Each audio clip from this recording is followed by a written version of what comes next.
അസ്സലാമു അലൈക്കും വറഹ്മത്തുള്ളാഹി വബറകാതുഹു. പ്രിയപ്പെട്ട സഹോദരങ്ങളെ, സുഹൃത്തുക്കളെ, മീഡിയ ഫോക്കസിലേക്ക് ഏവർക്കും ഹൃദ്യമായ സ്വാഗതം. അനിലണ്ണൻ വീണ്ടും പെട്ടു.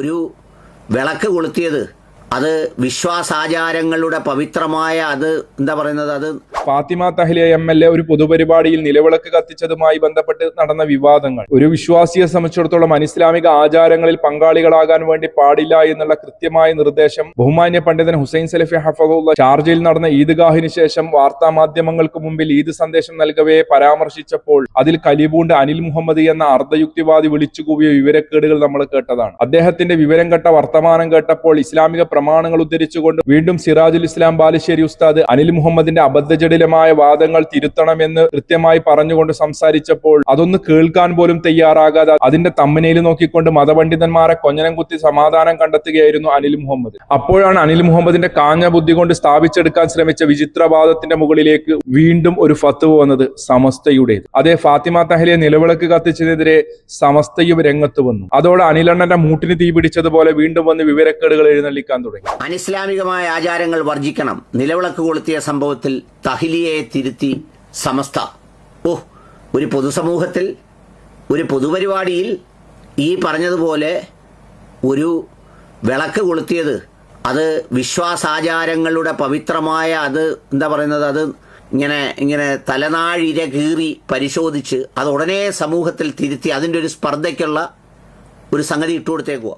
എന്ത് സ്പർദ്ധക്കാണ്, എന്താണ് ഇട്ടുകൊടുത്തത്? അനിലണ്ണൻ അതൊന്ന് വ്യക്തമായി പറയണം. നമ്മുടെ രാജ്യത്തെ സംബന്ധിച്ചിടത്തോളം ഇഷ്ടമുള്ള മതം സ്വീകരിക്കുവാനും അത് ആചരിക്കുവാനും അതനുസരിച്ച് ജീവിക്കുവാനും സ്വാതന്ത്ര്യമുള്ള നാടാണ്. ഈ നാട്ടിൽ ഇസ്ലാം മത വിശ്വാസികൾക്ക് ഇസ്ലാമിക പ്രമാണങ്ങൾ അനുസരിച്ച് വിശ്വസിക്കുവാനും ആചരിക്കുവാനും അനുഷ്ഠിക്കുവാനുമുള്ള സ്വാതന്ത്ര്യമുണ്ട്. എന്നതുപോലെ തന്നെ മറ്റ് ഇതര മതസ്ഥർക്കും ആ രൂപത്തിൽ കാര്യങ്ങൾ ചെയ്യാം. ഇനി ഒരു വിശ്വാസിയാണ് എന്ന് പറയപ്പെടുന്ന ആൾക്ക് ഈ രീതിയിലുള്ള പ്രവർത്തനങ്ങൾ ചെയ്യുന്നതിൽ ഒരു വിലക്കും ഇവിടെയും ഇല്ല. അവർക്ക് വേണമെങ്കിൽ എന്തും ചെയ്യാം. അനിൽ മുഹമ്മദിനെ പോലെ അനിൽ മുഹമ്മദ് ഈ അനിൽ ടാക്കി എന്ന ക്ലോസറ്റിന്റെ മുകളിൽ ഇരുന്ന് വിവരക്കേടുകൾ എഴുന്നള്ളിക്കുന്നതിന് സ്വാതന്ത്ര്യമുള്ളത് പോലെ തന്നെ വിശ്വാസം അനുസരിച്ച് ജീവിക്കുക എന്നുള്ളത് പറഞ്ഞു കൊടുക്കുവാനുള്ള സ്വാതന്ത്ര്യം മതപണ്ഡിതന്മാർക്കുമുണ്ട്. അതിൽ എന്ത് സ്പർദ്ധക്കുള്ളതാണ് മുസ്ലിം മതപണ്ഡിതന്മാർ സമൂഹത്തിന്റെ മുന്നിൽ പറഞ്ഞു വെച്ചിട്ടുള്ളത്?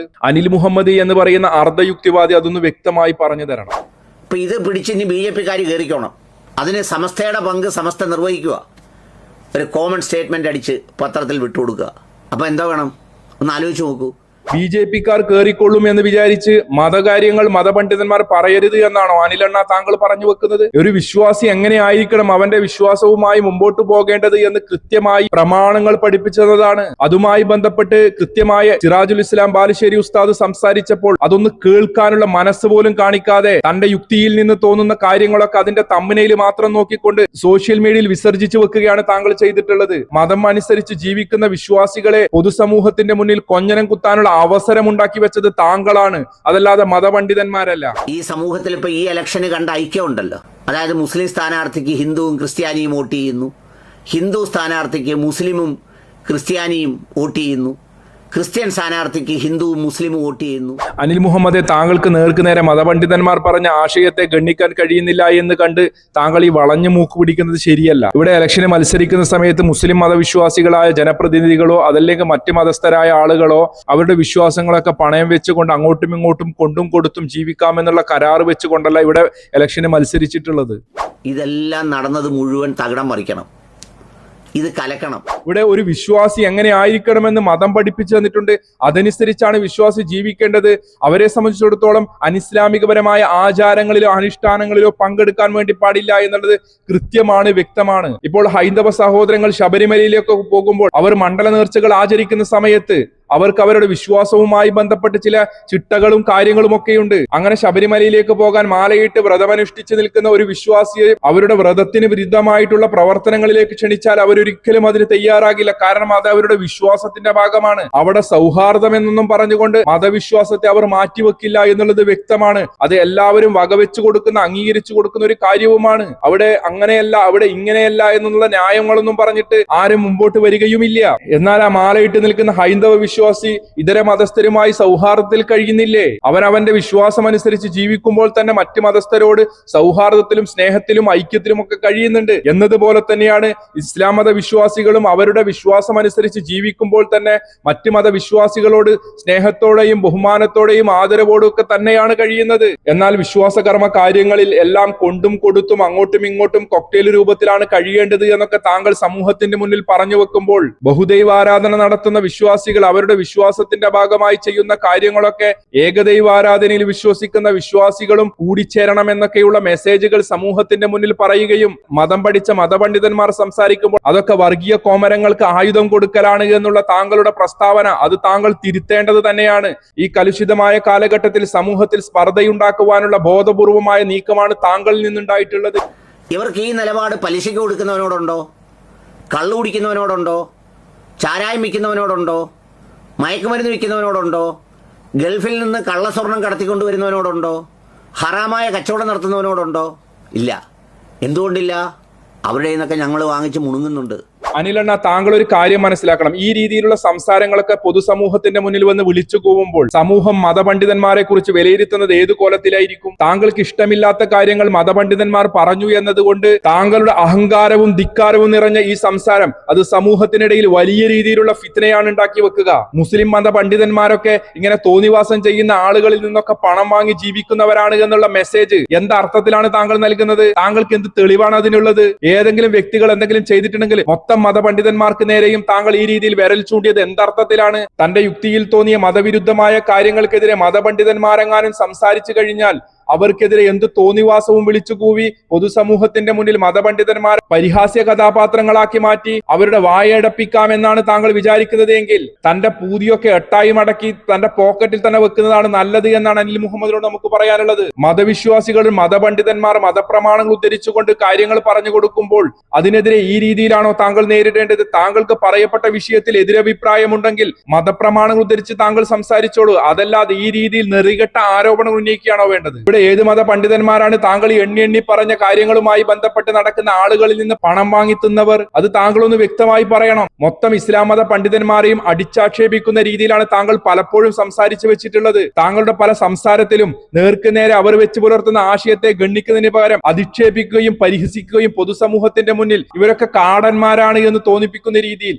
അംഗീകരിക്കാൻ പറ്റാത്തവരാണ് എന്ന് തോന്നിപ്പിക്കുന്ന രീതിയിൽ പലതും താങ്കൾ പലതവണയായി പറഞ്ഞു വെച്ചിട്ടുണ്ട്. അതുകൊണ്ട് തന്നെയാണ് പറയുന്നത്, താങ്കൾക്ക് എന്ത് തോന്നിവാസവും മതപണ്ഡിതന്മാർക്ക് നേരെ പറയാനുള്ള ലൈസൻസ് ആരാ തന്നിട്ടുള്ളത്? താങ്കൾ പറയുന്ന ആദർശത്തിനെതിരെ സംസാരിക്കുന്ന പണ്ഡിതന്മാർക്കെതിരെ താങ്കൾക്ക് വിമർശനങ്ങൾ ഉന്നയിക്കാം, താങ്കൾക്ക് ഖണ്ഡനം നടത്താം. അതിനപ്പുറം അവർക്കെതിരെ എന്ത് പച്ചക്കളവുകളും തോന്നിവാസങ്ങളും പറഞ്ഞാലും അതൊക്കെ ആളുകൾ അംഗീകരിച്ചോളുമെന്നുള്ള ധാരണയൊക്കെയാണ് താങ്കൾക്കുള്ളത് എങ്കിൽ താങ്കളുടെ പൂതി എട്ടായി മടക്കി തന്റെ പോക്കറ്റിൽ തന്നെ വെച്ചാൽ മതി എന്നാണ് അനിൽ അണ്ണനോട് പറയാനുള്ളത്.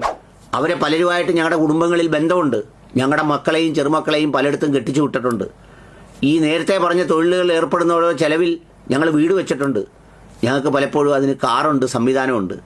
അപ്പൊ പിന്നെ ഞങ്ങൾക്ക് പറയാനൊക്കൂ? ഇവൻ ബോധപൂർവം ആരിൽ നിന്നോ അച്ചാരം വാങ്ങിയിട്ടാണ് ഈ രീതിയിലുള്ള തോന്നിവാസങ്ങൾ വിളിച്ചു പറയുന്നത്. അപ്പോൾ ഞാനൊരിക്കലും സമസ്തയെ അംഗീകരിക്കുന്ന ആളല്ല, സമസ്ത പണ്ഡിതന്മാരുടെ പിന്നാലെ പോകുന്ന ആളുമല്ല. അവർ വെച്ച് പുലർത്തുന്ന പല ആദർശത്തോടും ശക്തമായി എതിർപ്പുള്ള ആള് തന്നെയാണ്. എന്റെ വീഡിയോകൾ നിങ്ങൾ കണ്ടിട്ടുമുണ്ടാകും. പക്ഷെ ഇതിനെ ഞങ്ങൾക്ക് അംഗീകരിച്ചു കൊടുക്കാൻ ഒരിക്കലും പറ്റില്ല. മതപണ്ഡിതന്മാർക്ക് നേരെ എന്തും പറയാമെന്നുള്ള ഒരു രീതി കുറെ കാലങ്ങളായി ഇദ്ദേഹം തുടങ്ങി വെച്ചതാണ്. ആരിഫ് ഹുസൈനെ പോലെയുള്ള ആളുകൾ പൊതുസമൂഹത്തിന്റെ മുന്നിൽ പറഞ്ഞു വെക്കുന്നതിന്റെ മറ്റൊരു പകർപ്പായിക്കൊണ്ടാണ് ഉള്ളിൽ നിന്നുകൊണ്ട് പൊതുസമൂഹത്തിന്റെ മുന്നിൽ ഇസ്ലാം മതത്തെയും മതപണ്ഡിതന്മാരെയും മത ആചാരങ്ങളെയും മതവിശ്വാസത്തെയും കൊഞ്ഞനം കുത്തുന്ന രീതിയിലുള്ള സംസാരങ്ങൾ നടത്തുന്നത് ഗൗരവത്തോടെ നാം കാണേണ്ടതുണ്ട്.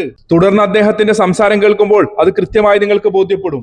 അതുകൊണ്ട് ഫാത്തിമ തഹ്ലിയുടെ പുറത്ത് കയറാമെന്ന് വിചാരിച്ച എന്നെ കേൾക്കുന്ന ബഹുസ്വര സമൂഹത്തോട് പറയുന്നത്, ഇത് സവിശേഷമായ ഒരു ചിന്തയുടെ ഒരു കുറച്ച് ആളുകളാണ്. നിങ്ങളുടെ കൂട്ടത്തിലില്ലേ കുറേ ഇതുപോലത്തെ ജന്മങ്ങൾ? അതുപോലത്തെ ഒരു ജന്മമാക്കി മാത്രം കണ്ടാൽ മതി. വിശ്വാസമൊക്കെ ഞങ്ങൾക്ക് എല്ലാവർക്കും ഉണ്ട്, നിങ്ങൾക്കും എല്ലാവർക്കും ഉണ്ട്. ആ വിശ്വാസത്തിന്റെ അതിർവരമ്പുകളൊക്കെ ഞങ്ങൾക്കറിയാം. അത് സൂക്ഷിച്ചാണ് ഞങ്ങൾ ഇടപെടുന്നതും ബന്ധപ്പെടുന്നതും ഒക്കെ. ഇയാളുടെ സൂക്ഷ്മതയാണ് ഇപ്പോൾ നമ്മൾ കണ്ടത്. ഇയാൾ നിരന്തരം നടത്തുന്ന സംസാരങ്ങൾ പരിശോധിച്ചു കഴിഞ്ഞാൽ അത് നിങ്ങൾക്ക് ബോധ്യപ്പെടുന്നതാണ് ഇദ്ദേഹത്തിന്റെ സൂക്ഷ്മത എത്രത്തോളം ഉണ്ട് എന്ന്. തന്റെ യുക്തിയിൽ തോന്നുന്ന വിവരക്കേടുകൾ ഒന്നിനു പിറകെ മറ്റൊന്നായി 4-5 വീഡിയോയിലൂടെ സോഷ്യൽ മീഡിയയിൽ വിസർജിക്കുന്ന താങ്കൾ എന്ത് അതിർവരമ്പുകൾക്കുള്ളിൽ നിന്നുകൊണ്ടാണ് താങ്കൾ സംസാരിക്കാറുള്ളത്? ഇത് അതിനുവേണ്ടി നടക്കുന്നു എന്ന് പറയുന്ന, എന്നാൽ 10 പൈസയുടെ വിശ്വാസമോ ധാർമ്മിക മൂല്യങ്ങളോ സ്വന്തം ജീവിതത്തിൽ പകർത്താനാകാത്ത, ആർക്കും ഒരു ഉപകാരമില്ലാത്ത ഒരു സവിശേഷമായ സംഗതിയായിട്ട് മാത്രം ഇതിനെ കണ്ടാൽ മതി. അത്രയേ ഉള്ളൂ. ഇനി ഫാത്തിമ തഹലിയ ഇതൊരു പക്ഷേ അനുസരിച്ചാൽ അവരുടെ ഗതികേടെന്ന് കൂട്ടിയാൽ മതി, അല്ലാതെ അവരുടെ മനസ്സൊരിക്കലും അതിനോടൊപ്പം ഉണ്ടാവില്ല എന്നെനിക്ക് 100 വട്ടം അറിയാം. കേട്ടില്ലേ? ഇപ്പോൾ നിങ്ങൾക്ക് കൃത്യമായി ബോധ്യപ്പെട്ടില്ലേ ഇദ്ദേഹത്തിന്റെ നിലപാടും ഇദ്ദേഹത്തിന്റെ പോക്കും എങ്ങോട്ടാണ് എന്ന്? ഇദ്ദേഹത്തെ സംബന്ധിച്ചിടത്തോളം വിശ്വാസമോ കാര്യങ്ങളോ ഒന്നും അല്ല പ്രധാനം. പൊതുസമൂഹത്തിനിടയിൽ നിന്ന് കയ്യടി കിട്ടണം. അതിനുവേണ്ടി ഇദ്ദേഹം സ്വന്തം മതത്തെയും മതവിശ്വാസത്തെയും അതുപോലെ തന്നെ മതപണ്ഡിതന്മാരെയും മതപ്രമാണങ്ങളെയാണ് നിരന്തരം പരിഹസിച്ചുകൊണ്ടേയിരിക്കുന്നത്. ഇദ്ദേഹം ആരിഫ് ഹുസൈനെ പോലെ ലിയാഖത്ത് അലിയെ പോലെയുള്ള മറ്റൊരു പകർപ്പായി മാറിക്കൊണ്ടേയിരിക്കുകയാണ്. മതവിശ്വാസി എങ്ങനെയാണ് ജീവിക്കേണ്ടത് എന്ന് മതപ്രമാണങ്ങളിൽ നിന്നാണ് നാം മനസ്സിലാക്കേണ്ടത്, അല്ലാതെ ഇത്തരത്തിലുള്ള അർദ്ധയുക്തിവാദികളിൽ നിന്നല്ല എന്ന് നാം തിരിച്ചറിയുക. അള്ളാഹു മനസ്സിലാക്കാനുള്ള തൗഫീക്ക് നൽകുമാറാകട്ടെ. ഇത്തരത്തിലുള്ള ഫിത്നക്കാരുടെ ഷർറിൽ നിന്നും അള്ളാഹു നമ്മളെല്ലാം കാത്തിരക്ഷിക്കുമാറാകട്ടെ. മറ്റൊരു വീഡിയോയുമായി നമുക്ക് വീണ്ടും കാണാം ഇൻഷാ അല്ലാഹ്. അസ്സലാമു അലൈക്കും വറഹ്മത്തുള്ളാഹി വബറകാതുഹു.